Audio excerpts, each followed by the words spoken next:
Welcome to another episode of the Headlight Restoration Pro, where I'll be taking headlights dusted and disgusted and busted like these and turn them into something like this. Shiny, brand new, better than the day I rolled out the lot. Second to none, like this. the best there is. And check out why and how I compare these headlights to my last ones. Yeah, I don't know, man. Maybe you don't remember me. My name is... Maybe I don't give a shit. Maybe I don't remember the last time I blew my nose either. Who the fuck are you? I should remember you. Huh? What, you think you like me? You ain't like me, motherfucker. Let's get down to business. This is a very rare vehicle. This is a 2008 Lexus SC 430. You're not going to see too many of these. They were all up on movies and stuff. Maybe 15 years ago or whatever. They're like a Lexus Porsche. It's almost a Lexus Porsche. It's got a big old engine in it. It moves pretty good. It's a nice ride. I've driven one before. It's pretty clean. They usually have really nice interiors. This one has red.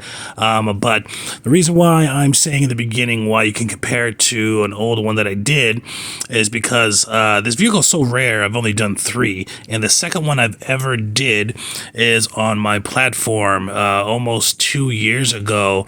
You'd have to scroll all the way down just like I'm doing here. Those are all the videos on my platform, over 100, considerably amount growing every day. But anyhow, it's one of the only videos that I've done both sides, and I'm going to show you what it looks like here once I find it here. I did both sides of the vehicle, and that's the name of the this is what it looks like right here. Full headlight restoration, both sides, which is a real full headlight restoration because you did both sides of the vehicle. And when I'm showing you guys this is so you can compare. If you want to check that video out, scan through it or watch the whole one, and you can see how my levels have increased, or my how fucking good I am, and it has increased. What I'm trying to say, and not sugar coated. That's the only way I can say it. And you can see how good I was then, how good I am now. You can basically see that the method does not flaw. Okay, you will get better at applying the method, but because obviously I'm much better. I got 2 years of experience under my belt, damn near at this point, since then. So obviously I'm going to be better. But that's the video again right there. You can check it out and compare, this headlight restoration to the last. You can see what I did on this headlight restoration and what I did on that other one. Okay. And you can see how different it is, or you can see how undifferent it is. It's pretty much the same exact method back then. Okay. There might be small differences or whatever just because I'm more experienced. But it's basically the same method, and you can see the results back then, and you can see the results now, and compare and see that this is one of the most consistent methods that you could ever come across, and there's many reasons for that, and I go into detail with that all through this channel and on these videos. But it is by far one of the biggest. In my opinion, it is the biggest. In my experience, it is the biggest method with the most consistency to it. Okay, a lot of people are like, well, I can just do it like this and do it like that. And it's like, yeah, because you settle for less. You don't care if some of your lights are bullshit and some of your lights are okay. Okay, I strive for perfection on every single one. My success rating is like 100 over 100. And I used to always say it's like 99 over 100 and only 1%. That 1% is because some lights are just messed up. Whatever. We're not talking about that. We're all adults here.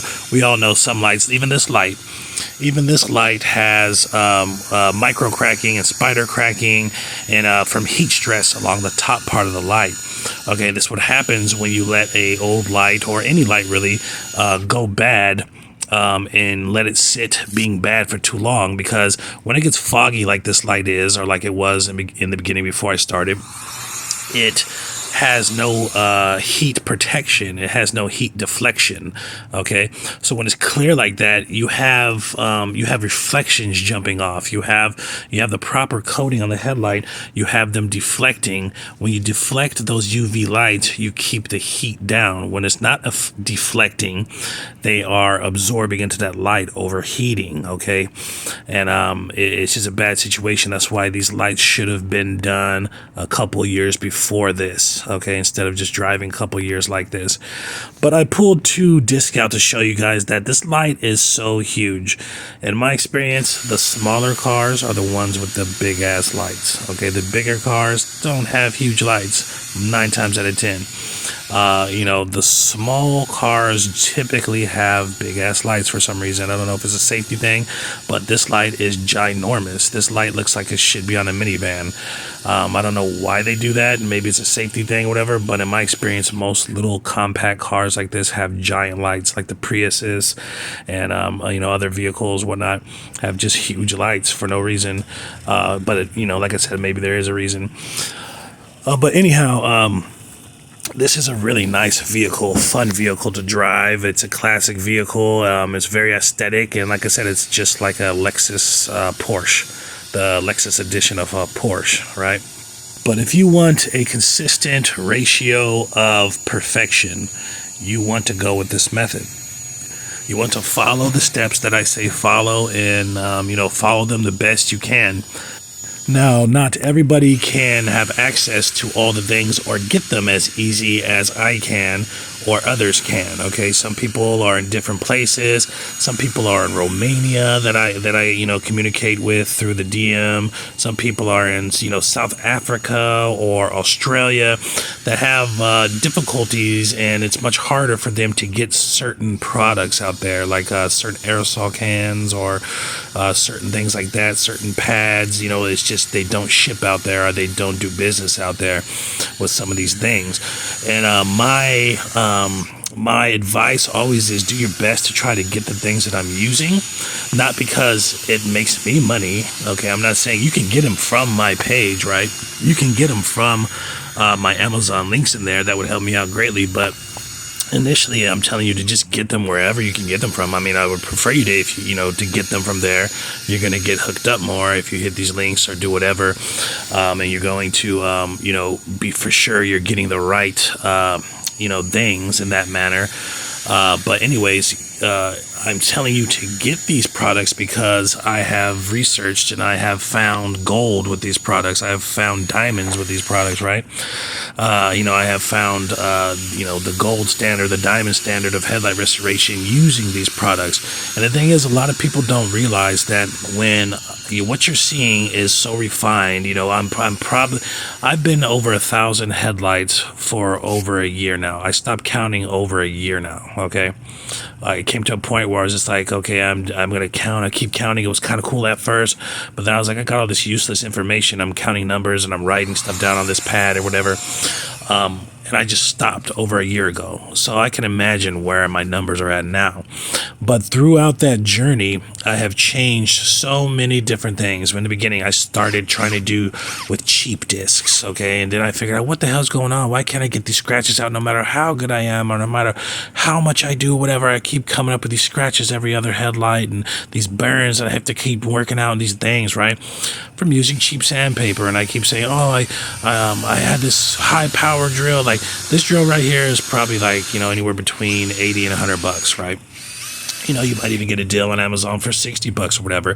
It's a mid-grade drill. It's an everyday Joe's drill. The guy who's tightening stuff up on his car. The guy who's doing a couple minor things around the house. It's not a constructor's or a contractor's or some big time tool guy's drill. Okay, they're gonna go for the Milwaukee's or Makitas or whatever. I thought when I started, like, I have to have the best drill, so I got like a $350 Makita, right? And then I did maybe 30 headlights, 20 headlights, and I had such issues. It's like, what is going on? How did I burn the spot? How did I get these scratches here and I can't get them out? And how come they keeps throwing me? And how come my arms and shoulders and hands are so sore every day, right? And I get so much vibration and my fingers are aching and stuff. And I didn't realize until I picked up one of my lighter drills, one of my my house drill that I use, my what is called Black & Decker. I have 2 Black & Deckers, right? Because after I had the expensive one, I went and I picked up a cheap ass one because it was an accident. It always happens that way. That's how people make things. Like they had peanut butter here, and then they had some chocolate sauce, and a peanut butter glob fell in chocolate sauce, and they pulled it out, and they're like, "Oh shit, it's Reese's." You know what I'm saying? It's Reese's candy, right? That's how shit usually happens in life. I remember. I didn't have it for whatever reason or whatever. It ran out of power and nothing was charged up. So I said, I'm just going to take my house drill to this job and do it, right? And I did it, and guess what? It came out amazing. I didn't have any issues. So I said, let me try this again. I did a couple other lights. I was overpowered, okay? I was overpowered, by far overpowered. And so I tried a couple different other drills, and then I found out I kind of learned, because there was no information out there to tell you that the, RPMs had to be at a certain level, and the torque had to be way down from what I was at, and the RPMs had to be way down. And if you're wondering about that, while we're on that topic, you want to keep your RPMs under 1800. Definitely under 1900, okay? And you want to keep your, what I was showing you right there, sidebar, is that you can tell when, real easy when your white pads or your white discs are good and not good. If they still have that white on it, it's good. If they start getting translucent, they have no more grit left, and then they're done. That's what I was showing you. But anyways, the RPMs, you definitely want to keep them under 1900, okay? The ideal range for the RPMs is going to be from 0, okay, to maybe 1800, okay? 1800 is a little too fast. 1700 would be perfect. Anything between 1700 and 1800 RPM would be perfect to use, okay? That's at max, but you want something definitely that goes, most of them go from 0 to that point. And that's, that way you can feather your trigger, and if you want to go fast, you can go up to that point. And it kind of handicaps you and stops you, gives you a governor, because sometimes you're going to want to hit that, trigger down, and if you got 27 RPM, 2700 RPM, you're going to tear that light up, and it's going to give you trouble. It's going to throw your arms. It's going to make you hold it harder where you're sore the next day or whatever. And you do enough lights. You think I'm joking. You do enough lights. You do 5 in one day with one of those. You're going to be like, icing your shit the next day. Your hands, your wrist, and I'm very strong. I'm like incredibly strong, and I'm not even tooting my own horn, but I'm just saying I've always been a strong guy. I've always played football. I've done all these things like that. But enough of that about myself, about that, because it's not about that. But anyhow, that is the RPMs. The torque, you definitely want to keep your torque under 700. And some of these drills out there, like the ones I said, they have like ridiculous torque. They'll have like 1,300 pounds of torque, 1,500 pounds of torque, because they're designed to do other shit. They're designed to hammer screws in the walls, studs and shit like that, metal studs and stuff. And it's too much for a headlight. So with that being said, all the things that I use have gone through rigorous testing and field applications and scientific tests and research by myself, okay, and others, because I find I follow others' research about certain things like that on different topics, and I kind of mingle them with this topic. And so a lot of people are like, I can just change this. I'll just change that. And they're like, I don't know what's going on. All I did is change this. And I'm like, man, that's one of the most important things about this process. You got to follow it within reason, know what you can change and how you can change. Yeah, you can change the drill, but keep the same ratios. Don't change the drill to a super best one. You have to have the best one. The best one will fuck your headlight restorations up. Imagine that, right? So, I go to change this. I'm going to not use this stuff he's using here because I'm going to use Windex. Hey, but you really shouldn't use anything that has ammonia in it on a headlight, or really even alcohol. They have different effects on it, and you're gonna be like, oh my god, he said alcohol. There's guys who tack cloth alcohol and do these things with alcohol in there. It's not a big ass deal. It's splitting hairs, but at the same time, alcohol and ammonia are going to dry the headlight out. Alcohol even worse. They're gonna strip, and think about it, and that's what the people who are using that on headlights are using it for, because they kind of don't know. how do I put it nicely? They're not as educated as myself. They're not as well-rounded as myself. They just want to make it clear real quick. They don't even care what goes on the headlight. They don't even care if this what goes on this headlight. Nobody makes this product to go on headlights, and they spray it on there anyways. There's no such thing as 2K clear for headlights, once again, except for one company, which it's kind of, I don't know, bullshit. But anyhow, we're not going into that right now either. But alcohol will dry this headlight out even further and strip it down. And you don't want that. It leads to cracking and overheating and all kind of shit, and less clarity in the long run, because you've already stripped the headlight down so far. You want to keep in some of those, beneficial oils. Once again, the headlight has oil deposits in it. It's a derivative of oil, which means it is made from oil. Okay, it's made from different fuels and hydrocarbons, okay, which are fuels typically just like diesel, okay, just like diesel fuel, whatever, and natural fuels and some unnaturals, and they blend them together, and they do all this chemical shit, and they it's kind of like distilling alcohol, and they catch these vapors and this and that, and it becomes polycarbonate.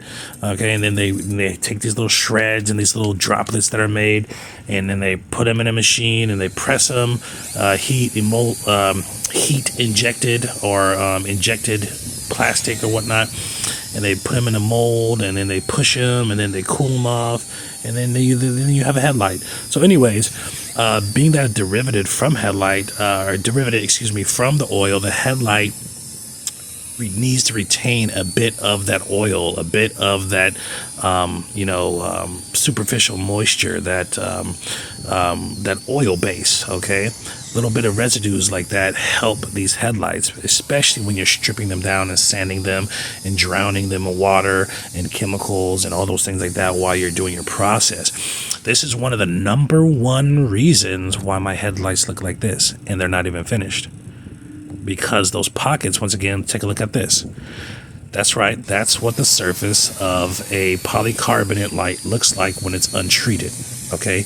Even right now, it'll kind of look like that, but I have knocked down a lot of the peaks and filled in a lot of the valleys with this beneficial oil on this step. Okay. And it really enhances your clarity. It really enhances your light function, which is number one. Okay, these lights will over-function, okay? They'll function at about 110%, believe it or not. They will be so fucking bright. People swear, they call me like, I swear you put different headlights in there, man. Like, there's no way they look like this. I've had this car since the beginning, and these headlights have never worked this way. Like, literally, I've had multiple people call me after their headlight restoration and state this or text it. And they're joking, but at the same time, they're not. I've had some people that are really serious, like, how is this even possible? I don't understand. Like, they're better. I've had this car since the beginning. But anyhow, that's one of the reasons. And also, headlight health. The headlight health is going to, think about it.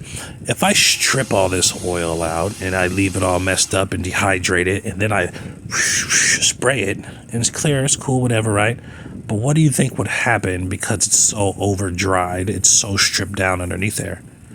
That's right, something negative, right? It's going to have overheating issues. It's going to have spider cracking issues because it doesn't have any of... It's been stripped down further from the sun and the, natural erosion of oxidation and all the weathering or whatever and all the overheating. And then you come along and you sand it, boom, boom, boom, boom, boom, and strip it down even further. And then you just seal over all of that damage. Okay, then you just seal over all of that dryness. And then some people, like I said, before they do all that, what do? They tack it off with, ammonia or even worse, alcohol, which strips it out. But ammonia actually is one of the worst things too, because it reacts with polycarbonate different. We're not going to go into that right now, but just know those two things are kind of do little things to headlights. And as far as I'm concerned, the worst one, textbook is not the worst one, but I believe it is, just because the stripping aspect is going to take out those beneficial oils. But But so you're spraying over all that damage that has been done by you and nature, whatever, and all that stripping, and then you know, what do you have? You have a dried ass, beat up headlight underneath there. You know what happens when stuff cracks? Does it crack because it's too wet, or because it's too lubricated? No, nothing in nature cracks because it's too wet or too lubricated. Engines don't blow up because they're too wet or lubricated. The ground doesn't crack because it's mud or whatever. It doesn't crack because it's too lubricated or too wet. You know, nothing does. Why does it crack? Because it's too dry, correct? Exactly. So just a little game there for you, man. It goes way more scientific than that, but I try to gauge, you know, this isn't a science seminar, so I try to gauge it for everybody out there who is dealing with headlights so you can understand it. Okay, that's my job as somebody trying to teach you how to make headlights like this that are better than anybody's you've seen on the internet, that are better than anything you've seen on person before he's finished. Think about that. Now tell me these aren't. And then look at my other videos and see the same shit. The same exact shit, right? So, I mean, it is what it is. And at the end, I'm going to show you something. And I'm going to tell you right now. Oh, yeah. I just want to show you that as well. Always, even though you're outside, always have protection when you know, especially on this part. Okay, this is the most crucial part, to have protection for your lungs. Okay, with any kind of spray coat, or even one by hand. Okay, especially if you're in a garage somewhere. But you should always perform headlight restoration in an open space, like a garage with a door open, or even better, outside in the air. All right. But anyhow, now at the end of this thing, a lot of people, I had some guys saying, "Oh, why don't you turn the light? I wanted to see the video with the lights turned on or whatever." This and that. It's very hard to do that. Okay, I can't say, "Hey, I'm gonna come back at night, sir. I'm working on your vehicle right now during the day. When does headlight restoration take place?" I do maybe one headlight restoration a year at nighttime, or every other year when somebody just can't get around to getting a daytime appointment, right? So what I'm going to do, come back at nighttime and be like, "Hey man, I want to see your fucking lights, turn the lights on for me. Like, I want to come to your house, right? Right here, I'm at this person's work, right?" So I'm just like, come on, man. Like, no. But anyways, what I do to, I don't know, emulate or kind of get that little debate out the way is I film it from 1 inch away, from half an inch away, just like this, just like I'm going to do here, damn near on every video. But this video, I'm going to be a little more excessive with it. Like, I'm literally a half an inch away. I was looking at the phone sideways from the side to make sure I didn't touch the headlight. But see right there, that's a little micro cracking. That's from overheating. This is what happens when you let your headlights go too long without that coating on it. But that's very minimum for how attractive these lights are right here. And I believe the last one had the same issue, just because people let their lights go so long. But literally, watch. I'm going to get really close right here. This was like, no, not yet. It's coming up. But it's like a half an inch away from it. If you... more than likely, if you were to look at this that close on camera or with your eye or whatever, you would see any imperfections by far. 5-6 inches away from the light on film, you would see it. Look at this, 1.5 inches away. Look at that. Not one blemish. Now, you can get like this if you watch these videos. A lot of people think, because of my arrogance, because of my confidence, which all come because I am that good and I have done so many or whatever. But they think that this videos, some of these guys, the haters, the ignorant people think, that's what this video's about. No, this video's about you can get on this level if you do this method. It's very easy. It's not, it's harder than others, but wow, look at the yield you so produce. Amazing. Look at the consistency you produce. Okay, now this is the other side. I'm going to show you about consistency. They're like, another guy say, you only show one most of the time, and what if the other one isn't consistent enough? And another guy saying, I don't believe the other ones are always consistent like that, because every time I do a headlight, they come out different, right? Because you're not following, you're not listening, you're not doing what I'm telling you to do. Look at that. the same exact thing all the time on every headlight. Both of it, that's what I'm saying. It's so consistent, it's insane. With other methods, the consistency is way low. It's not like this. Every time I touch a headlight, it's gonna come out, peak performance. But anyways, on a past video recently, I was telling you guys about headlights that I'm probably not even going to do in the future, like I'm going to refuse. This was one of them. Okay, this is like a 2020 Denali Escalade, or not Escalade, excuse me, GMC Denali truck. It looks like a big old Escalade or something. But look at these headlights. Now here's the catch, people. Just these fucked up angles or whatever is not the issue. The issue is that these headlights are what? Ultra hard, okay? So get ready for the future of headlight restoration, because I'm not doing no shit like this. You guys can come do it. Good luck to you. Don't forget to subscribe. Yeah, I don't know, man. Maybe you don't remember me. My name is Maybe I don't give a shit. Maybe I don't remember the last time I blew my nose either. Who the fuck are you? I should remember you. Huh? What, you think you like me? You ain't like me, motherfucker.